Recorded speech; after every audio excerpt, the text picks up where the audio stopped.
Bom dia, professora Márcia da Escola Tenir, lecionando os conteúdos dos nonos anos, revisando os capítulos 1, 2 e 3 para o simulado.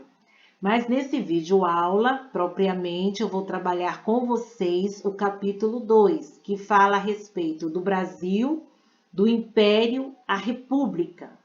Antes de falar sobre a República Brasileira, que foi instaurada no ano de 1889, vai ser preciso fazer uma recapitulação muito breve do Império de Dom Pedro I, o primeiro imperador. Ao declarar, a independência, Dom Pedro I tornava-se imperador, instaurava também a monarquia, regime pelo qual o poder passa de pai para filho. Um lembrete: a coroação de Dom Pedro I como imperador brasileiro ocorreu em 1º de dezembro de 1822, que vocês estudaram no conteúdo dos 8º anos. Mas a libertação brasileira só foi reconhecida por Portugal no ano de 1825, mediante o pagamento de 2 milhões de libras esterlinas. Como não dispunha dessa enorme quantia de dinheiro, o Brasil apelou à Inglaterra, na qual a primeira Constituição do Brasil, também conhecida como Carta Outorgada, na qual foi instalada no ano de 1824, prevaleceu até o ano de 1889, quando foi proclamada a República. É certo que essa Carta Magna ficou vigente no Brasil por mais de 60 anos, para vocês prestarem bem atenção. E, claro, importantes pilares foram mantidos durante o período de 60 anos, como catolicismo enquanto religião oficial, voto censitário baseado na renda e indireto, poder moderador de uso exclusivo de quem? Do próprio imperador Dom Pedro I. Ele poderia interferir nos demais poderes: executivo, legislativo e judiciário. Quer dizer, era um soberano, uma figura de absolutista. Durante o primeiro período, foi no ano de 1822 a 1831. Eu quero dizer que Dom Pedro I permaneceu menos de 10 anos no trono brasileiro. Não resistiu às pressões e foi obrigado a renunciar no dia 7 de abril de 1831. O imperador abdicou do trono, nomeando para seu lugar o filho Dom Pedro II, de apenas 5 anos de idade. Não foi possível, é claro, abre-se do ano de 1831 a 1840 o famoso período regencial. Esse período regencial, como vocês aprenderam nos 8º anos, o Brasil enfrentou problemas nas exportações. Tal situação resultou em dificuldades econômicas para o país e gerou um quadro de instabilidade política. Diante dessa conjuntura, houve uma manobra política dentro do Brasil. Mas que manobra política vocês devem estar se perguntando, professora? O que a senhora está querendo dizer? O golpe da maioridade. É o golpe da maioridade, representado por Dom Pedro II.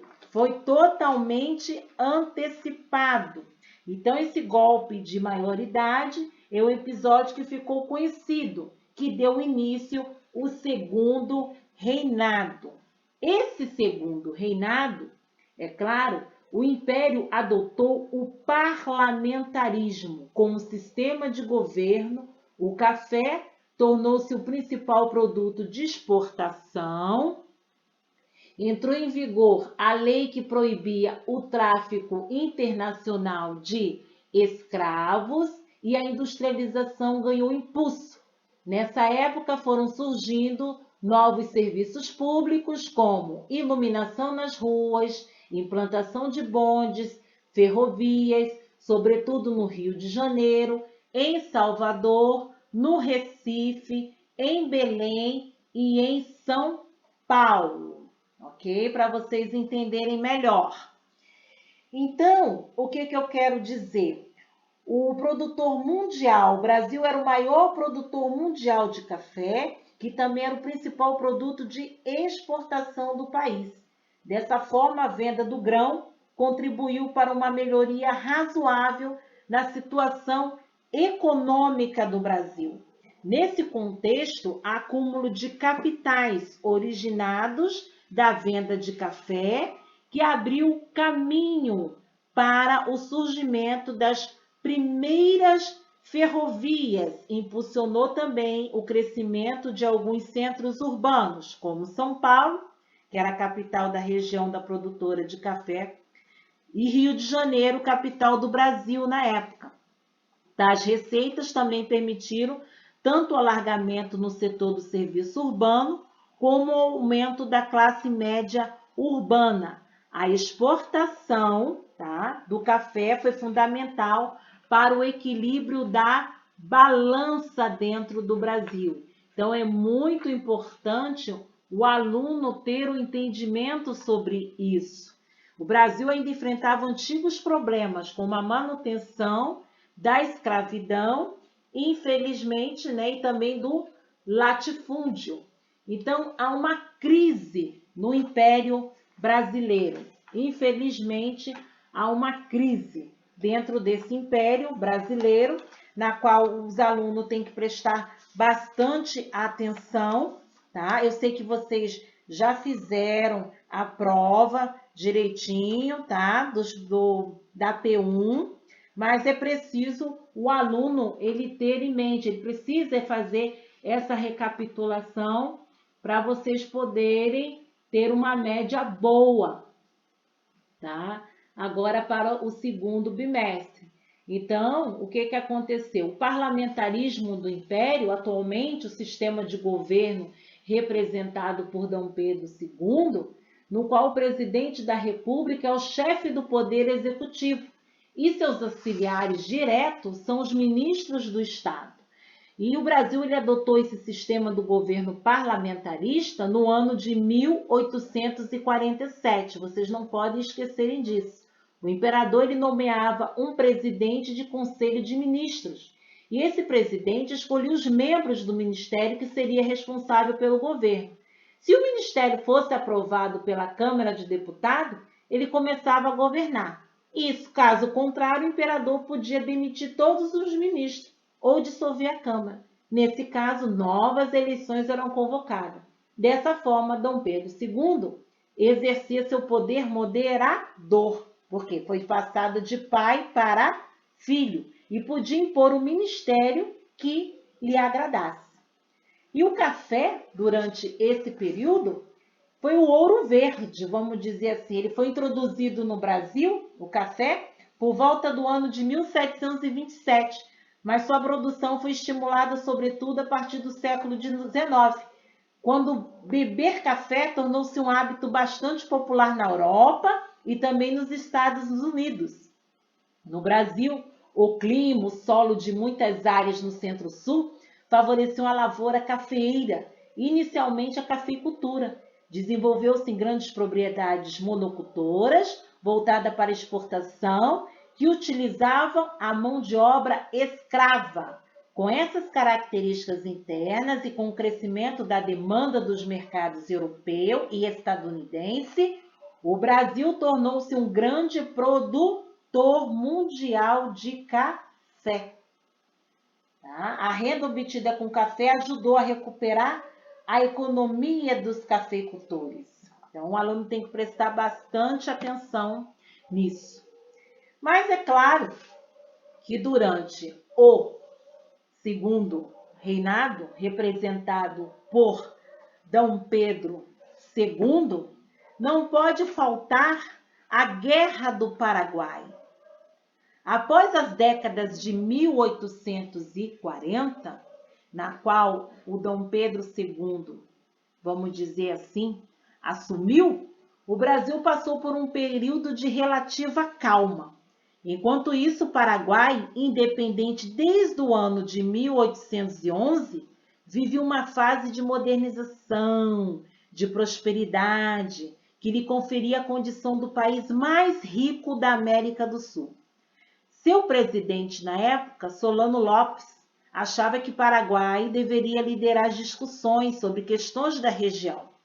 A recusa brasileira em aceitar a interferência paraguaia em um problema como o Uruguai foi suficiente para o Paraguai declarar guerra ao Brasil.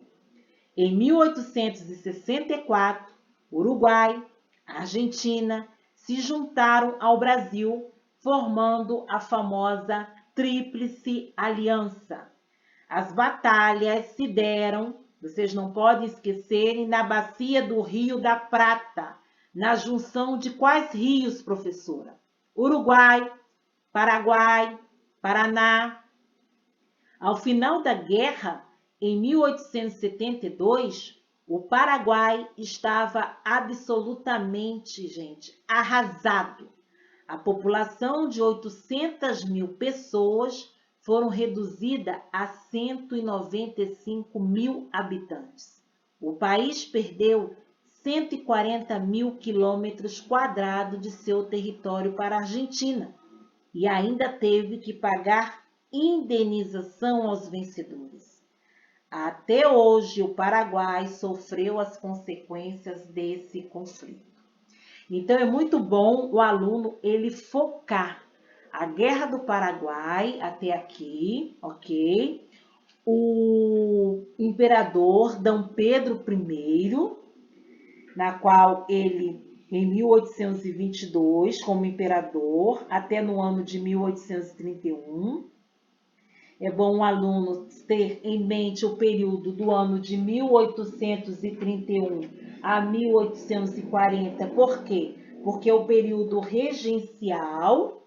E aí, no ano de 1840, há uma manobra política. Essa manobra política concedeu o quê? A maioridade a Dom Pedro II. É o golpe da maioridade com apenas... Tem livros que têm datações de 14 anos, tem livros que têm datações de 15 anos. Assumia o quê? O trono brasileiro, amenizando o clima político do país. As atenções do governo puderam voltar-se para o problema, ok? Problemas que foram, infelizmente, acontecendo durante o segundo reinado. Aqui eu vou trabalhar com vocês dessas seguintes páginas. Eu trabalhei a Carta Outorgada, do ano de 1824, falei a respeito do golpe da maioridade, expliquei ali as primeiras ferrovias de São Paulo e Rio de Janeiro, propriamente a grande valorização do poder econômico no segundo reinado, representado pelo café, e a bacia do Rio da Prata, e a Guerra do Paraguai. Foram das páginas 30 a 32. Agradeço a atenção de todos vocês. E na próxima videoaula, eu irei trabalhar os respectivos, vamos dizer assim, as páginas seguintes do capítulo 2, Brasil do Império à República. Vai ser das páginas 33 a 36. Agradeço a atenção de todos vocês.